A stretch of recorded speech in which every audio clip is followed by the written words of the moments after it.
আমাদের অতীতগুলো কারোরই খুব একটা অজানা নয়। তো সেখান থেকে যখন আমাদের অতীতগুলো সংকটের মধ্যে পড়লো, সেখান থেকে আমরা যখন বেরিয়ে মানে এলাম যখন সেই তারপরে আমার মনে হয় আমরা দুজন মূলত কাছাকাছি এসেছি। পরেই উত্তরটা দেওয়া যাবে, শুরুতে না দুজনেই রোমান্টিক। মনক্ষুণ্ণ হয়, পিয়া রাগ করে, কয়টারে সমস্ত আমরা দুজনেই রাগ করি, রাগের ধরনগুলো আলাদা।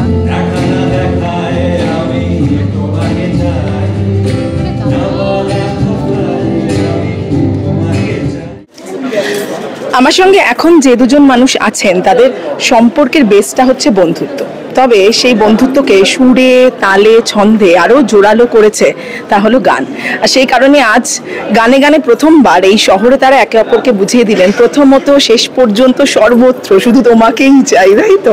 আরে দুজনের মধ্যে কে বেশি রোম্যান্টিক? গান গাইতে আমার তোমাদের গান শুনতে শুনতে এটা মনে হচ্ছে যে কে বেশি রোম্যান্টিক। দুজনেই বোধহয়, আমি বোধহয়। হ্যাঁ, এইসব কথা কোনো চ্যালেঞ্জ করতে নেই, চুপচাপ মেনে নাও। এটা নিজের উপর কনফিডেন্স থাকা উচিত। একটু আগে এটা সম্পর্কে বছর পরেই উত্তরটা দেওয়া যাবে, শুরুতে না দুজনেই রোমান্টিক থাকে। আচ্ছা, মানে বলে না যে বিয়ের প্রথম একটা বছর হানিমুন পিরিয়ড, মানে সব ভালো সব ভালো, সেটাই কি হচ্ছে তোমাদের? নাকি খারাপটাও ঠিক আছে দেখছো? মানে শুধুই ভালো দেখা যায় না, সেটা হয়? সবটাই আছে আমার মনে হয়, সবটাই আছে। হয় না, হতে পারে, ভালো সম্ভব না।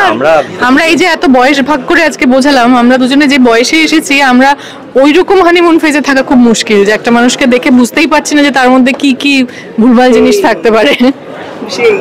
হ্যাঁ, মানে অনেক পরিণত বয়সে আমরা একসঙ্গে হয়েছি এবং তখন যা বলাই বাহুল্য, আমরা দুজনেই যে কাজগুলো করি সেই কাজের মানে পেশাগত জীবনেও তো নামা ওঠা আসে, সেগুলো তো অফকোর্স এফেক্ট করে ব্যক্তিগত জীবনকেও। তো সবটা ভালো তো হতে পারে না, মানে ডেফিনেটলি খারাপও থাকবে, ততটা ভালো না থাকবে, আবার দারুণ ভালো থাকবে। ওই সব কিছু থেকে আলাদা করে নিজেদের সম্পর্কটাকে লালন পালন করতে পারাটাই হচ্ছে আমার মনে হয় সব থেকে গুরুত্বপূর্ণ। একদম, এক ছাদের তলায় থাকলে আর কি নতুন করে মানুষটাকে চেনা যায় আরো, দেখবে। তো সেক্ষেত্রে আমি বলছি, সেটা কতটা একে অপরকে নতুন নতুন করে আবিষ্কার করছো, মানে যতদিন যাচ্ছে। এটা তো হয়, সেটা শেষ নেই। হ্যাঁ, নিশ্চয়ই, সেটা আছে, সেটা শেষ না হলেই ভালো। অ্যাকচুয়ালি শেষ না হলেই ভালো। অনেক জিনিস সেগুলো ভাবিও নি কখনো, সেই অ্যাসপেক্টগুলো জীবনের বা একে অন্যের আমার মনে হয় আমরা আস্তে আস্তে ডিসকভার করি, এবং সেটা তখনই সম্ভব যখন আমরা মানে একে অন্যের প্রতি সেই মনোযোগটা থাকছে। মনোযোগ না থাকলে তো সেটা নোটিশও করতে পারবো না, তাই না? মানে চোখেই তো পড়বে না জিনিসটা। একদম। আচ্ছা, যদি গানেই জিজ্ঞাসা করি, কে প্রথম কাছে এসেছে, সেটা না এরকম না ব্যাপারটা, মানে আমরা বন্ধু ছিলাম ভীষণভাবে, মানে আমাদের অতীতগুলো কারোরই খুব একটা অজানা নয়। তো সেখান থেকে যখন আমাদের অতীতগুলো সংকটের মধ্যে পড়লো, সেখান থেকে আমরা যখন বেরিয়ে মানে এলাম যখন সেই তারপরে আমার মনে হয় আমরা দুজন মূলত কাছাকাছি এসেছি। তো এটা ওরকম একটা মুহূর্ত বেছে তো হয় না বেসিক্যালি।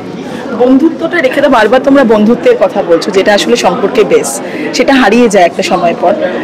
তোমরা সেটাই খুব আগলে রাখো আমার মনে হয়, এই সম্পর্কটাকে। হ্যাঁ, সেটা বন্ধু আমাদের সম্পর্কের সব থেকে বড় স্তম্ভ, সেটাই। কে বেশি রাগ করে দুজনের মধ্যে? কেউ না, সত্যি পিয়ার রাগ করে, এটা 100%। রাগ আছে, সবসময় হাসি।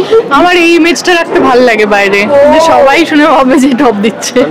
ইমেজটা কি বলমটা একটু বলো। না, পিয়া মনক্ষুণ্ণ হয়, পিয়া রাগ করে, কয়টারে সমস্ত। আমরা দুজনেই রাগ করি, রাগের ধরনগুলো আলাদা। আমি অনেক দিন ধরে রাগটাকে নিয়ে কালচার করি, আর ওই রাগে আবার পর মুহূর্তেই ঠিক হয়ে গেল।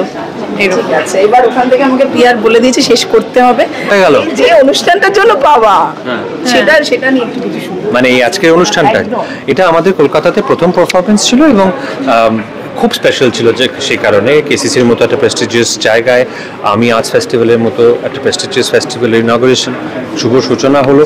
আমরা যথেষ্ট নার্ভাস ছিলাম, কারণ আমরা তো অ্যাজ আই সেড, আমরা তো প্রফেশনালি গান বাজনা করি না।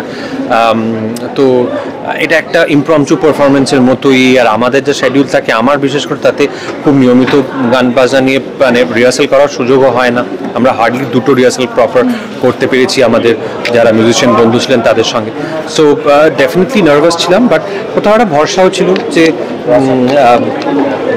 সুন্দর করে যদি জিনিসটা প্যাকেজ করতে পারি, যদি নিজেদের মনের কথাগুলো ঠিক মতো বলতে পারি, তাহলে হয়তো মানুষের একটু হলেও ভালো লাগবে। আশা করি সেটা করা গেছে। আজকে অনুষ্ঠানে ভয়ের চেয়ে ভালো লাগাটাই বোধহয় বেশি ছিল, আড্ডা এবং গান একসাথে। আস্তে আস্তে ভয় থেকে ভালো লাগায় চলে গেল ব্যাপারটা। শুরু করেছিলাম মনে একটা বেশ তারপর দেখলাম না ব্যাপারটা উতরে যাচ্ছে। Thank you so much.